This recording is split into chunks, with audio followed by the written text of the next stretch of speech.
আমি দেখেছি শাহজাদের ঘোড়ার গাড়ি দুপুরেই প্রাসাদ ছেড়ে গিয়েছিল। তুমি নিশ্চিত?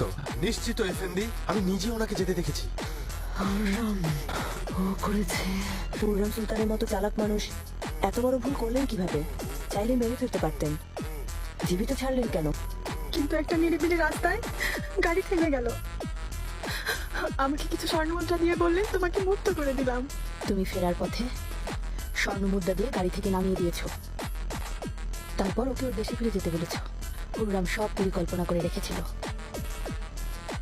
প্রহরী আগা বলেছে তোমাকে বেরিয়ে যেতে দেখেছে, আমাকে আঘাত করলো, অথচ কি হলো? আবারও আমি খুশি হলাম। এমনটাই হওয়ার ছিল। আবারও নিজের ক্ষমতা দেখিয়ে দিলেন খুররাম সুলতান।